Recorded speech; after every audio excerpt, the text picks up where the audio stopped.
அன்பான இறை மக்களே, உங்கள் அனைவருக்கும் அன்பின் வாழ்த்துக்கள். நம்ம சேனலில் நிறைய ஜபங்களை வீடியோவாக போட்டுக்கொண்டு வருகிறேன். நீங்களும் அதை தினமும் தவறாமல் பார்க்குறீங்க, ஜெபிக்கிறீங்க. நிறைய பேர் கமெண்ட்டும் பண்ணுறீங்க.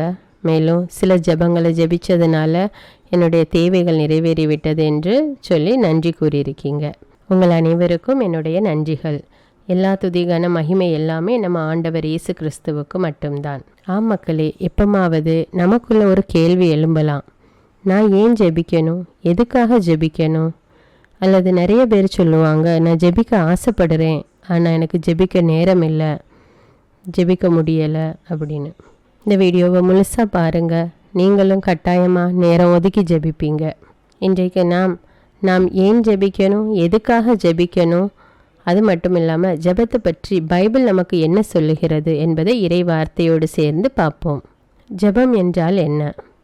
ஜெபம் என்பது கடவுளுக்கும் மனிதனுக்கும் இடையே உள்ள ஒரு உரையாடல். நீங்கள் குடும்பத்தில் ஒருத்தவங்க மற்றவங்களோடு பேசுகிறீங்க, தினமும் வேலைக்கு செல்கிற இடத்துல நீங்கள் ஒருவர் மற்றவரோடு பேசுகிறீங்க. அப்படி இருக்கும்போது உங்களுக்கும் அவர்களுக்கும் இடையே உள்ள நட்பு வளருது. அதே போல் நாம் ஆண்டவர்கிட்ட தினமும் பேசணும். ஆண்டவர் நம்மகிட்ட என்ன சொல்ல விரும்புகிறாரு, நாம் ஆண்டவர்கிட்ட என்ன சொல்ல விரும்புகிறோம், எல்லாற்றையும் நாம் தினமும் ஜெபிப்பதன் மூலம் ஆண்டவருக்கு தெரியப்படுத்தலாம். விவிலியம் வாசிப்பதன் மூலம் ஆண்டவர் நம்மகிட்ட என்ன சொல்ல விரும்புகிறாருங்கிறத நாம் புரிஞ்சு கொள்ளலாம். அதனால் ஜெபம் என்பது மனிதனுக்கு மிக முக்கியமான ஒரு வாழ்வில் மிக முக்கியமான ஒரு காரியமாக இருக்கிறது.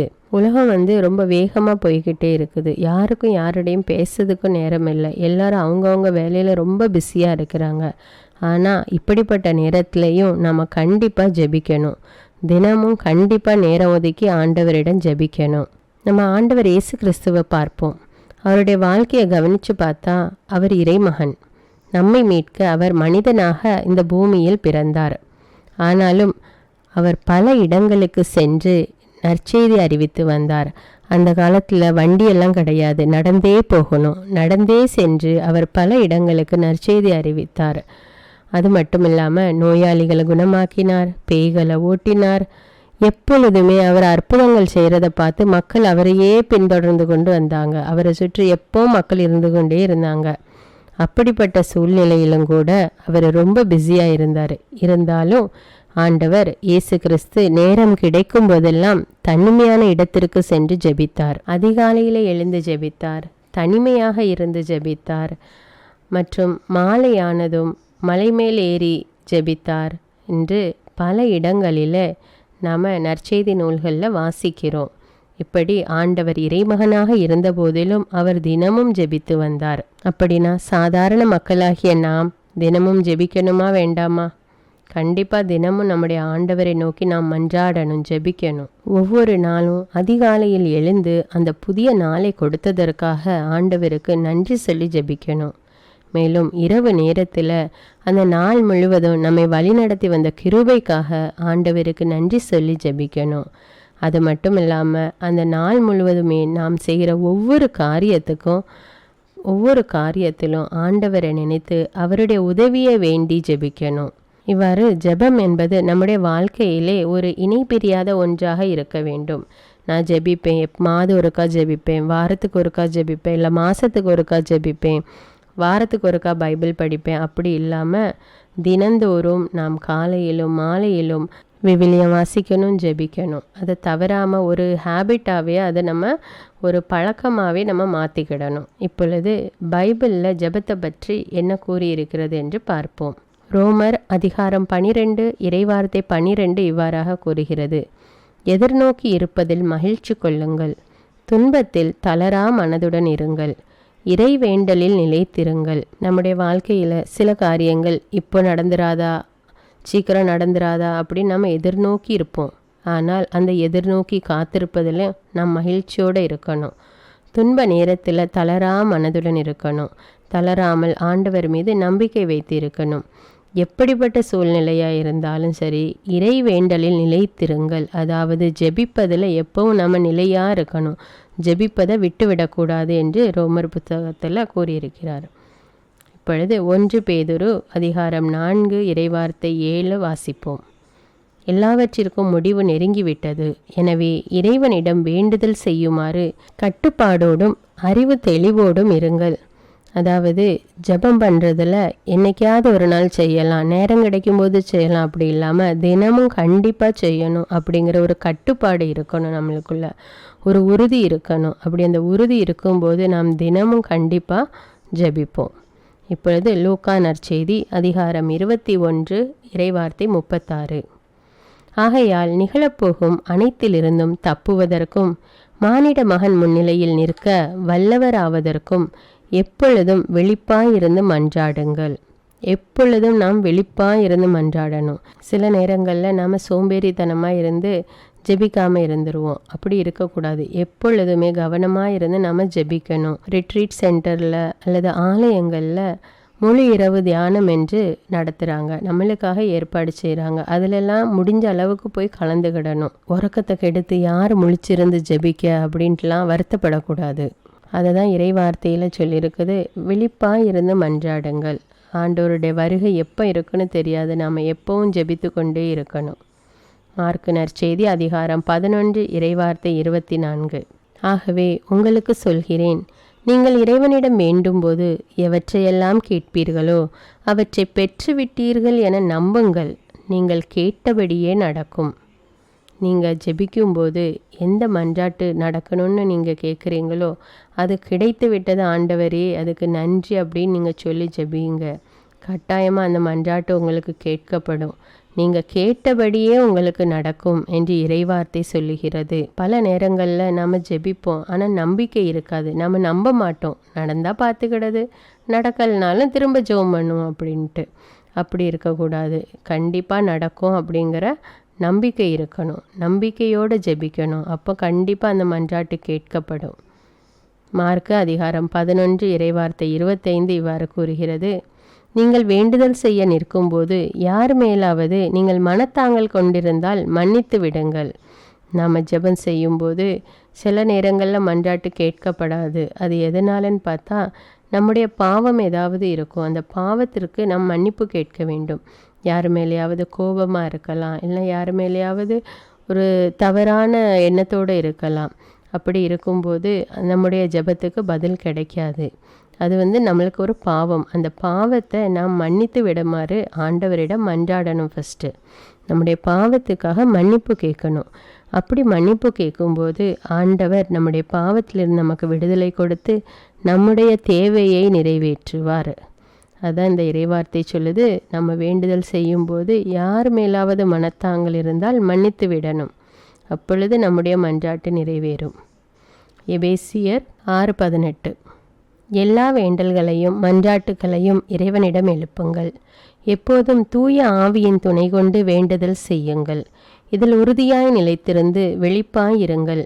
இறைமக்கள் அனைவருக்காகவும் மன்றாடுங்கள். நம்முடைய மன்றாட்டு எதுவாக இருந்தாலும் எல்லாற்றையும் ஆண்டவரிடம் ஒப்பு கொடுக்கணும். தூய ஆவியானவருடைய துணையை வேண்டி ஜெபிக்கணும். தூய ஆவியானவர் இருக்கும்போது நம்முடைய மன்றாட்டுக்கள் நிறைவேறும். தூய ஆவியானவர் நம்முடைய தேவைகளை தந்தையிடமிருந்து பெற்று தருவார். அது மட்டும் இல்லாமல் எப்பொழுதும் நம்முடைய தேவைகளுக்காக, நம்முடைய கஷ்டங்களுக்காக மட்டும் ஜெபிக்கக்கூடாது. மற்றவர்களுடைய தேவைகளுக்காகவும் நாம் ஜெபிக்கணும். நம்மளுக்கு எப்படி தேவை இருக்குதோ அதே போல் அடுத்தவங்களுக்கும் தேவைகள் இருக்கும். ஆனால் அந்த தேவைகளுக்காகவும் நாம் ஜெபிக்கணும். அப்படி ஜெபிக்கும்போது ஆண்டவர் நம்மளை இன்னும் நிறைவாக ஆசீர்வதிப்பார். இப்பொழுது பிலிப்பியர் அதிகாரம் 4 இறைவார்த்தை 6. எதை பற்றியும் கவலைப்பட வேண்டாம், ஆனால் நன்றியோடு கூடிய இறைவேண்டல் மன்றாட்டு ஆகிய அனைத்தின் வழியாகவும் கடவுளிடம் உங்கள் விண்ணப்பங்களை தெரிவியுங்கள்.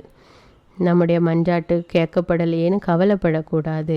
எப்பொழுதுமே ஆண்டவர்கிட்ட நன்றி கூறி மன்றாடணும். அப்பொழுது கண்டிப்பாக நம்முடைய மன்றாட்டு நிறைவேறும். ஆண்டவர் நமக்கு எவ்வளவோ காரியங்களை செய்து கொண்டு வருகிறாங்க. ஒவ்வொரு வினாடியும் நம்மளை பாதுகாத்து வர்றாங்க. அது சின்ன காரியமாக இருக்கலாம், பெரிய காரியமாக இருக்கலாம். ஆனால் எல்லா காரியத்துக்காகவும் ஆண்டவருக்கு நன்றி கூறணும். நன்றி கூறி நாம் மன்றாடும்போது நம்முடைய மன்றாட்டுக்கள் நிறைவேறும். யாக்கோபு அதிகாரம் 5 இறைவார்த்தை 13. உங்களுள் யாரேனும் துன்புற்றால் இறைவேண்டல் செய்யட்டும், மகிழ்ச்சியாயிருந்தால் திருப்பாடல்களை இசைக்கட்டும். உங்களுடைய வாழ்க்கையிலே துன்பத்தில் இருக்கலாம், நீங்கள் கஷ்டத்தில் இருக்கலாம். இத்தனை நாள் நான் ஆண்டவரை தேடலையே, இப்போ என்னுடைய வாழ்க்கையில் கஷ்டம் வந்துட்டு நான் இப்போ போய் ஆண்டவரை தேடினா ஆண்டவர் என்ன கேட்பாரா, எனக்கு பதில் தருவாரா அப்படின்னு நீங்கள் நினைக்கக்கூடாது. நீங்கள் இத்தனை நாள் தேடாததுக்காக மன்னிப்பு கேட்டுட்டு இப்பொழுது ஆண்டவரை நீங்கள் தேடணும். இந்த கஷ்டத்தில் ஆண்டவரை தேடுங்க.